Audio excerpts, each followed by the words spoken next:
जय हिंद साथियों, मैं धर्मवीर यादव स्वागत करता हूं आप सभी का आपके अपने YouTube चैनल वीर सर जीएस वाले में। प्यारे साथियों, आज के इस वीडियो में हम लोग देखेंगे उत्तर प्रदेश पुलिस परीक्षा के लिए यूरोपीय कंपनियों का भारत में आगमन से बनने वाले टॉप 40 प्रश्नों की। प्यारे साथियों, यह पार्ट 1 है, ठीक है ना। जी हाँ, इसमें हम लोग बात कर रहे हैं टॉप 40 प्रश्नों की, जो कि बहुत ही ज़्यादा इंपॉर्टेंट है, इसलिए इस वीडियो को आप लोग पूरा ज़रूर देखिएगा। प्यारे साथियों, इसमें मैंने 40 प्रश्नों को शामिल किया है, प्लस एक वीडियो इसी पर और आएगा जिसमें मैंने 30-40 प्रश्नों को शामिल फिर से करूंगा। ध्यान रखना, इसमें जो ऊपर से शुरुआती के 30 प्रश्न हैं वे सारे अलग अलग एग्जाम्स में पूछे जा चुके हैं, इवन यूपीपी में भी, ठीक है। तो पहले पूछे गए प्रश्नों की चर्चा किया गया, 25 से 30 प्रश्न जो हैं, उसके बाद संभावित प्रश्नों की चर्चा किया गया है, ठीक है। तो आइए हम लोग शुरू करते हैं अपने प्रश्नों की। तो आज का हमारा पहला प्रश्न क्या कहता है साथियों, बड़ा इंपॉर्टेंट प्रश्न है। पहला प्रश्न कह रहा है कि भारत के लिए समुद्री मार्ग या फिर समुद्र मार्ग की खोज का श्रेय जाता है, किसको जाता है?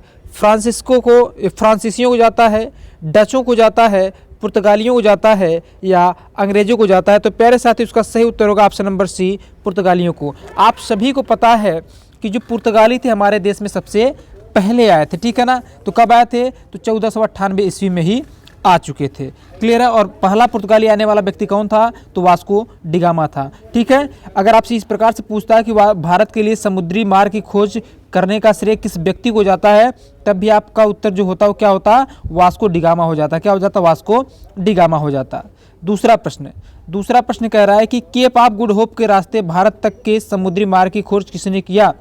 तो अभी भी मैंने बताया, तो किसने किया? वास्को डिगामा ने किया। केप ऑफ गुड होप यानी जो दक्षिण अफ्रीका है, अफ्रीका महाद्वीप का जो दक्षिणी हिस्सा है, अफ्रीका महाद्वीप का जो दक्षिणी हिस्सा है एकदम कोने वाला, उसको कहते हैं केप ऑफ गुड होप, ठीक है। तो केप ऑफ गुड होप के रास्ते भारत तक समुद्र मार्ग की खोज करने वाला व्यक्ति कौन है? तो वो है वास्को डिगामा, ठीक है। हालांकि इससे पहले एक व्यक्ति और आया था, बार्थोलोम्यू डियास, लेकिन वह केप ऑफ गुड होप से ही क्या हुआ था? वो वापस लौट करके चला गया था, ठीक है। ये सारे जो प्रश्न है पूछे जा चुके हैं, ठीक है ना। तीसरे प्रश्न की बात करें तो तीसरा प्रश्न क्या कह रहा है? तीसरा प्रश्न कह रहा है बच्चे कि भारत में सबसे पहले आने वाले और सबसे बाद में जाने वाले कौन थे?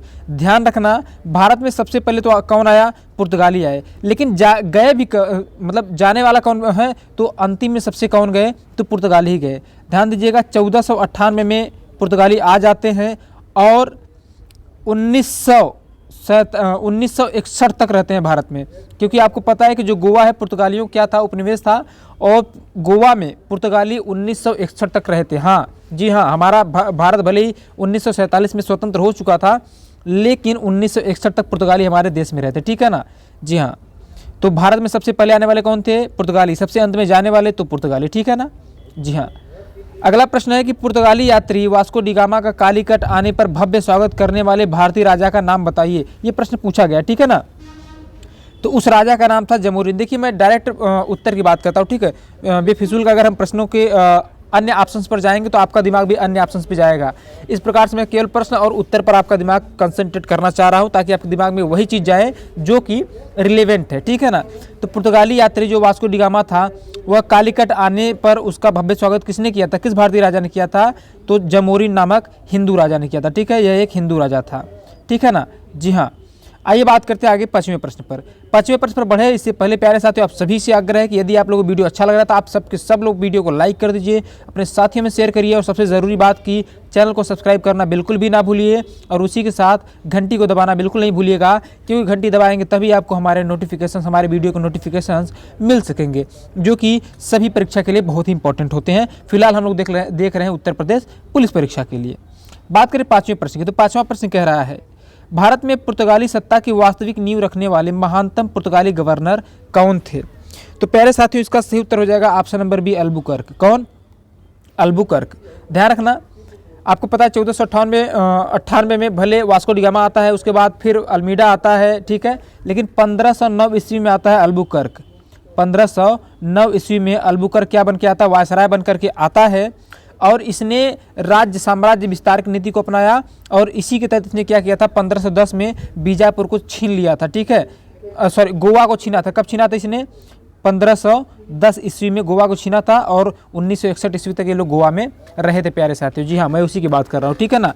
जी हाँ, तो अगर आपसे पूछता है कि भारत में पुर्तगाली सत्ता का वास्तविक संस्थापक कौन है, तो कौन है? अल्बुकर्क है, ठीक। बात करते हैं आगे छठे प्रश्न पर। छठा प्रश्न कहता है हमारा कि निम्नलिखित में से वह पुर्तगाली कौन था जिसने गोवा पर अधिकार कर लिया। तो अभी अभी मैंने बताया, तो कौन था वह? अल्फांसो द अल्बुकर्क, इसका पूरा नाम है। कब छीना था? तो 1510 ईस्वी में छीना था। किससे छीना था? तो बीजापुर के शासक से छीना था। ठीक है, बीजापुर का जो शासक था उसका नाम क्या था? आदिल शाह। ठीक है, बात करते आगे सातवें प्रश्न की। सातवां प्रश्न कहता है कि भारत में आलू की फसल शुरू की थी किसने? यानी भारत में आज जो हम लोग आलू खाते हैं, हमारे घर में अगर सब्जी बनती है तो बिना आलू के हम लोग सब्जी नहीं खाते हैं। तो भारत में जो आलू की फसल शुरू किया गया था वो किसके द्वारा किया गया था? तो प्यारे साथियों, ये भी किसके द्वारा शुरू किया गया था? तो पुर्तगालियों के द्वारा। ठीक है, यानी आलू आज जो हम लोग भारत में खाते हैं, आलू की फसल बोते हैं, ये भारत में किसकी देन है? तो पुर्तगालियों की देन है। ये आपसे पूछा जा सकता है, हालांकि ये जो प्रश्न है पूछा गया है। ठीक है, आगे भी पूछा जा सकता है आपसे। आठवां प्रश्न क्या कह रहा है? आठवां प्रश्न कह रहा है कि निम्नलिखित में से कौन सा स्थान भारत में पुर्तगालियों का मुख्यालय था? कौन सा स्थान भारत में पुर्तगालियों का मुख्यालय था? तो गोवा था। क्या था? गोवा। ठीक है, गोवा 1510 में छीनता, उसके बाद से लेकर के 1961 तक क्या रह जाता है? गोवा ही रह जाता है। ठीक है ना, जी हाँ।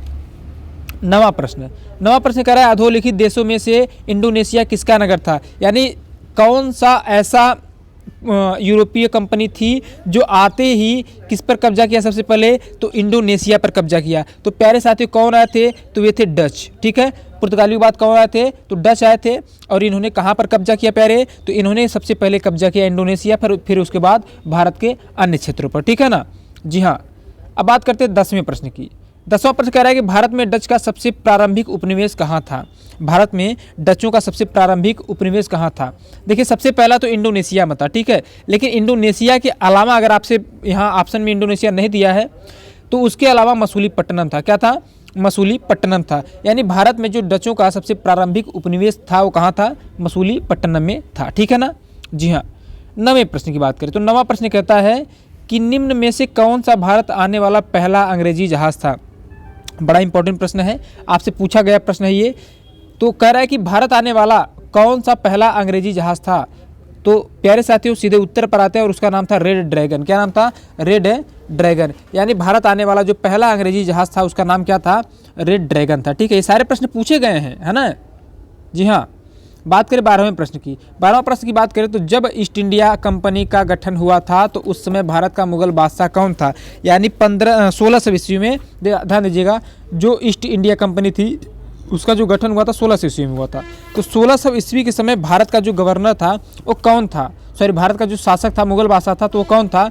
तो वो था अकबर। ठीक है, लेकिन कुछ ही समय बाद चेंज होकर कौन हो जाता है? यानी अकबर के बाद कौन होता है? तो जहांगीर हो जाता है। ठीक है, अभी आप सुने होंगे कि भाई कैप्टन हाकिन्स आता है जो कि कहाँ जाता है? जहांगीर के दरबार में जाता है। लेकिन जब वो निकलता है तो किसके दरबार में आने के लिए निकलता है? अकबर के। लेकिन तब तक मुगल बादशाह चेंज होकर कौन हो गया था? जहांगीर हो चुका था। ठीक है ना, जी हाँ। ये पूछा गया प्रश्न है, ध्यान रखिएगा आपके समक्ष जो मैं अभी ला रहा हूँ। तो निम्नलिखित में से किस यूरोपीय ने भारत में अपना व्यापार फैलाया और प्रभावित किया? इन चारों में कौन है जिसने अब भारत में अपने व्यापार को फैलाया और सबको प्रभावित किया? तो प्यारे साथी, ब्रिटिश थे। ब्रिटिश यानी कि अंग्रेज। ब्रिटिश का मतलब ही क्या है? अंग्रेज। ठीक है ना, जी हाँ प्यारे साथियों। बात करें 14वें प्रश्न की। 14वां प्रश्न कहता है कि इंग्लैंड के तत्कालीन राजा जेम्स प्रथम द्वारा जहांगीर के शाही दरबार में राजदूत के रूप में निम्नलिखित में से किसको भेजा गया था? यानी इंग्लैंड के जो उस समय के राजा थे, तत्कालीन राजा कौन थे? जेम्स प्रथम थे। तो इन्होंने जहांगीर के दरबार में किसको भेजा राजदूत के रूप में? तो इसको किसको भेजा था? तो सर टॉमस रो को भेजे थे। किसको? सर टॉमस रो को भेजे थे। ठीक है ना, इसके बाद कैप्टन हाकिन्स भी आता है, लेकिन सबसे पहले कौन आता है? सर टॉमस रो भी आता है। ठीक है, टॉमस रो और कैप्टन हाकिन्स दोनों ही आते, ध्यान रखिएगा। एक तो टॉमस रो हो गए, दूसरा कैप्टन हाकिन्स। ठीक है ना, कैप्टन हाकिन्स आता है। क्लियर। 15वें प्रश्न की बात करते हैं। तो 15वां प्रश्न कह रहा है कि अंग्रेज शासक चार्ल्स द्वितीय को किसकी राजकुमारी से विवाह करने के लिए बम्बई दहेज में दे दिया गया? तो अंग्रेज शासक जो चार्ल्स द्वितीय था वो पुर्तगाल की राजकुमारी से विवाह किया था और इसके लिए इसको क्या किया गया था? बम्बई दहेज में मिला था। पुर्तगालियों की जो राजधानी थी, पुर्तगालियों की जो राजकुमारी थी उनका नाम था कैथरीन ब्रिगेंजा। क्या नाम था? कैथरीन ब्रिगेंजा नाम था प्यारे साथियों। ठीक है, और कैथरीन ब्रिगेंजा से शादी करने के लिए चार्ल्स द्वितीय को क्या मिल गया था? पुर्तगाल के द्वारा क्या मिला? बम्बई दहेज मिल गया। देखिए, ये सब कर्मकांड कहाँ हो रहा है, यूरोप में हो रहे हैं, ठीक है। चूंकि इनकी कंपनियां हमारे भारत में भी थी, तो भारत में जो पुर्तगाल थे, इन्होंने बम्बई को दहेज में किसको दे दिया, तो चार्ल्स द्वितीय को दे दिया। और 1668 ईस्वी में चार्ल्स द्वितीय ने बम्बई को किसको दे दिया, ईस्ट इंडिया कंपनी को दे दिया 10,000 पाउंड के किराए पर, ठीक है ना, वार्षिक किराए पर। आगे 16वां प्रश्न। 16वां प्रश्न कह रहा है कि अंग्रेजों द्वारा कलकत्ता में निर्मित दुर्ग का नाम क्या है। यानी अंग्रेजों ने कलकत्ता में जो दुर्ग यानी कि किले का निर्माण किया था उसका नाम क्या है, तो उसका नाम है फोर्ट विलियम। अगर आपको याद होगा तो फोर्ट विलियम नामक जो दुर्ग है, इसका निर्माण कौन किया, तो इसका निर्माण किया था जाब चारनाक ने। किसने, जाब चारनाक ने। और जाब चारनाक ने क्या किया था, कलकत्ता शहर को भी बसाया था, ठीक है। जाब चारनाक ने फोर्ट विलियम जो कलकत्ता है ना, देखिए कलकत्ता शहर 3 गाँव को मिला करके बना था, उसमें से एक गाँव था कालीकाता, और वहीं पर किसका कौन सा किला बना था, तो फोर्ट विलियम किला बनाया गया था, दुर्ग बनाया गया था, ठीक है। 17वां प्रश्न। 17वां प्रश्न कह रहा है कि अंग्रेजों द्वारा स्थापित प्रथम व्यापार केंद्र कौन सा था। अंग्रेजों द्वारा स्थापित प्रथम व्यापार केंद्र कौन सा था, तो इसका सही उत्तर ऑप्शन नंबर बी, सूरत। कौन सा है, तो सूरत में था, ठीक है, जी हाँ। 18वां प्रश्न। 18वां प्रश्न कह रहा है कि अंग्रेजों ने भारत में अपनी पहली फैक्ट्री कहाँ स्थापित किया था, तो इसने अपना जो पहली फैक्ट्री है उसको कहाँ स्थापित किया, सूरत में। ध्यान रखिएगा, फैक्ट्री के बारे में 2-3 चीज़ें आती हैं। 1608 में जब अंग्रेज आते हैं, आने के तो 1600 में ही आ जाते हैं, लेकिन इन्होंने अपनी जो पहली फैक्ट्री थी कब स्थापित किया, 1608 में। कहाँ पे, सूरत में। लेकिन ये अस्थायी था, ठीक है। फिर 1611 में इन्होंने एक फैक्ट्री स्थापित किया, कहाँ पे, मसूलीपट्टनम में, ये भी अस्थायी था। लेकिन फिर 1613 में इन्होंने क्या किया, सूरत में अपनी अस्थायी फैक्ट्री स्थापित कर लिया। और अस्थायी फैक्ट्री स्थापित करने के लिए जो मान्यता दिया था, यानी कि जिसने क्या कहते हैं उसको कि अधिकार दे दिया कि भाई जाओ, ठीक है, हम मानते हैं, जाओ आप बना लो, ठीक है। तो जहांगीर था। कौन था, जहांगीर था, ठीक है ना, जी हाँ। ये सारे प्रश्न पूछे गए हैं बच्चे, ठीक है। 19वां प्रश्न। 1651 में मुगलों द्वारा बंगाल के किस स्थान में या फिर बंगाल में किस स्थान पर ईस्ट इंडिया कंपनी को व्यापार करने और फैक्ट्री बनाने की अनुमति मिलता है, तो सबसे पहले इसका जो सही उत्तर होगा प्यारे, कौन होना चाहिए, लोग इसको कलकत्ता मानते हैं, लेकिन जबकि कासिम बाजार है, वो क्या है, कासिम बाजार है, ठीक है। आयोग ने भी इसका उत्तर कासिम बाजार ही माना था। तो 1651 ईस्वी में मुगलों द्वारा बंगाल में किस स्थान पर ईस्ट इंडिया कंपनी यानी कि अंग्रेजों को व्यापार करने की अनुमति और फैक्ट्री लगाने की अनुमति दिया था, तो कौन सा स्थान था, तो कासिम बाजार था। कौन सा था, कासिम बाजार था, ठीक है ना, जी हाँ। 21वां प्रश्न। 21वां प्रश्न कह रहा है कि बंगाल का पहला गवर्नर जनरल कौन था। बंगाल का पहला गवर्नर जनरल कौन था, गवर्नर नहीं पूछ रहा, ध्यान रखना। बंगाल का पहला गवर्नर, फिर गवर्नर जनरल, फिर वायसराय, 3-4 चीज़ें पूछी जाती है आपसे। तो एक दिन मैं गवर्नर और गवर्नर जनरल वाले पर आपको पूरा का पूरा प्रश्न उत्तर करवा दूंगा, वहाँ क्लियर हो जाएगा। अगर आपसे यहाँ पूछता है कि भारत का बंगाल का जो पहला गवर्नर जनरल है वो कौन था, तो इसका सही उत्तर प्यारे वारेन हेस्टिंग। कौन है, वारेन हेस्टिंग। ये कई बार आपसे पूछता है, ठीक है। वारेन हेस्टिंग बारे में इतना बार पूछा गया है कि मतलब कि कई सारे परीक्षाओं में पूछा गया, ठीक है, न सिर्फ एसएससी यूपी बल्कि बहुत सारे परीक्षाओं में ये पूछा जाता है, इवन पीसीएस तक में पूछा जाता है। 22वें प्रश्न की बात करें तो 22वां प्रश्न कह रहा है कि फ्रेंच ईस्ट इंडिया कंपनी का गठन कब हुआ था। फ्रेंच ईस्ट इंडिया कंपनी का गठन कब हुआ था, फ्रेंच का मतलब फ्रांसीसी, ठीक है। तो इसका सही उत्तर होगा ऑप्शन नंबर सी। क्या बच्चे, ऑप्शन नंबर सी होगा, यानी कि 1664 में। कब, 1664 में फ्रेंच ईस्ट इंडिया कंपनी का गठन हुआ था। देखिए, मैंने जो मॉडर्न हिस्ट्री है ना, इसके बारे में वीडियो बनाए हुए हैं, वीडियो बना के डाले हैं थ्योरी रूप में। अगर आप वो सारा वीडियो देख चुके हैं तो अच्छी बात है, और अगर नहीं देखे तो मैं उनका जो वीडियो का लिंक है ना, इस वीडियो के डिस्क्रिप्शन बॉक्स में डाल दूंगा, आप वहाँ से भी वीडियो को देख सकते हैं।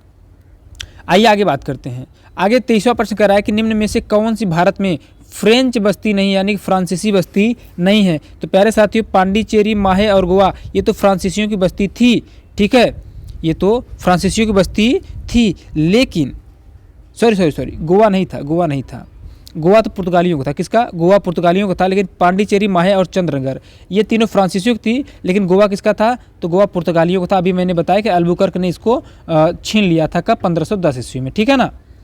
14वें प्रश्न की बात करते हैं, 24वें प्रश्न की। 24वां प्रश्न कहता है कि भारत में आंग्ल फ्रेंच शत्रुता, एक सेकंड साथियों, ठीक है प्यारे, ठीक है। अभी हम बात कर लेते हैं 24वें प्रश्न की। 24वां प्रश्न क्या कहता है?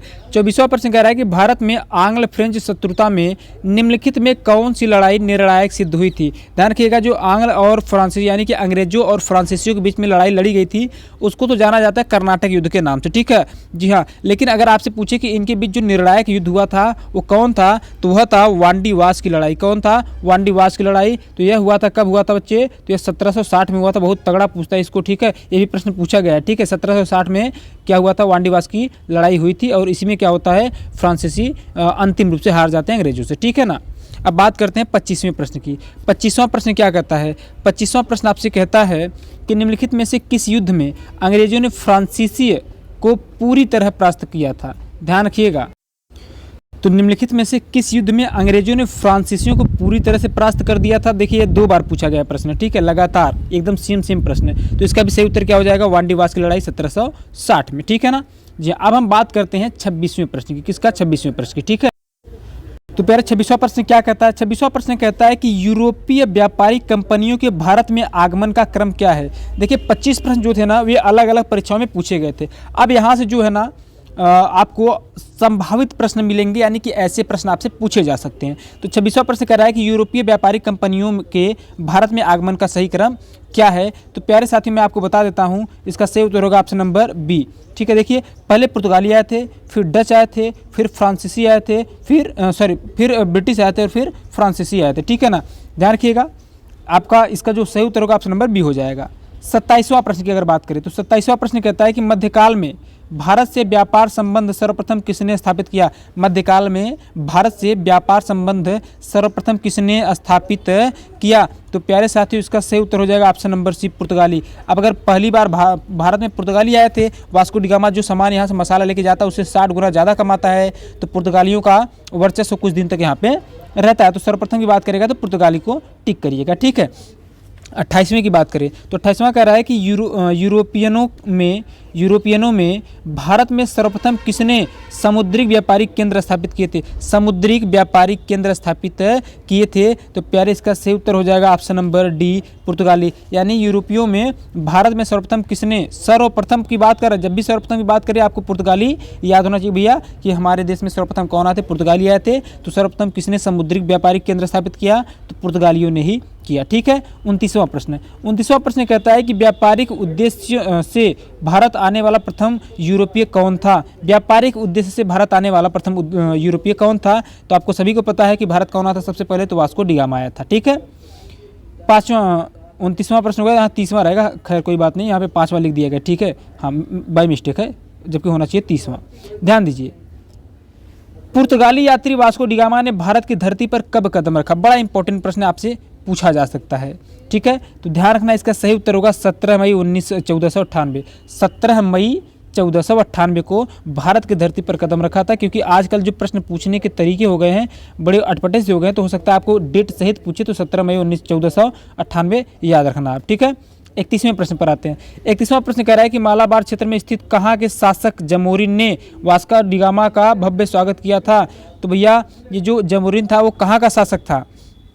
तो ये कालीकट का शासक था। कहाँ का? कालीकट का। क्योंकि जो वास्को डी गामा था वो पहुँचा कहाँ था? कालीकट बंदरगाह पे ही पहुँचा था, ठीक है ना जी हाँ। अब आगे हम बात करें तो आगे कहता है कि वास्को डी गामा के बाद 1500 ईस्वी में आने के बाद, वास्को डी गामा के बाद 1500 ईस्वी में आने वाला दूसरा पुर्तगाली कौन था? दूसरा पुर्तगाली कौन था? तो प्यारे साथियों इसका सही उत्तर होगा ऑप्शन नंबर बी, अल्बरेज क्रेबल। यानी कि इसका सही उत्तर कौन सा हो जाएगा? ऑप्शन नंबर ए, अल्बरेज क्रेबल। तो अल्बरेज क्रेबल क्या है? वास्को डी गामा के बाद 1500 ईस्वी में आया था यह, और यह दूसरा पुर्तगाली था जो कि भारत में आया था, ठीक है ना जी। आगे बात करेंगे हम 33वें प्रश्न की। 33वां प्रश्न क्या कहता है? 33वां प्रश्न कह रहा है कि वास्को डी गामा ने भारत की कई बार यात्रा की थी। दूसरी बार उसने भारत की यात्रा कब किया? दूसरी बार उसने भारत की यात्रा कब किया? ध्यान दीजिए, 1498 में आप सभी को पता है कि वास्को डी गामा आया था, लेकिन फिर एक बार जब दूसरी बार वह आता है तो वह कब आता है? तो 1502 ईस्वी में आता है। कब आता है? 1502 ईस्वी में। 1498 में वास्को डी गामा आया, ठीक है। उसके बाद 1500 में कौन आया? पेड्रो अल्बरेज क्रेबल आया, इसके पहले हमने देख लिया। फिर 1502 में कौन आ गया? वास्को डी गामा आ गया, ठीक है ना जी हाँ। बात करते हैं 34वें प्रश्न की। 34वां प्रश्न क्या कहता है? 34वां प्रश्न कह रहा है कि निम्नलिखित में से किस स्थान पर पुर्तगालियों ने अपने प्रथम भारतीय दुर्ग का निर्माण किया था? तो कहाँ किया था पुर्तगालियों ने अपने प्रथम भारतीय दुर्ग का निर्माण यानी किले का निर्माण? तो कोचीन में। कहाँ पे? कोचीन में। ठीक है जी हाँ। अब बात करते हैं 35वें की। 35वां प्रश्न क्या कहता है? 35वां प्रश्न कह रहा है कि निम्नलिखित में से कौन सा प्रथम पुर्तगाली वायसराय के रूप में भारत आया? यानी वह कौन सा प्रथम पुर्तगाली था जो भारत में वायसराय बन करके आया था? तो इसका सही उत्तर option number A Francisco de Almeida. ठीक है, इसका नाम क्या है? अल्मीडा। ठीक है, फ्रांसिस्को डी अल्मीडा इसका नाम है। यह कब आया था? तो 1505 में आया। ठीक है जी हाँ।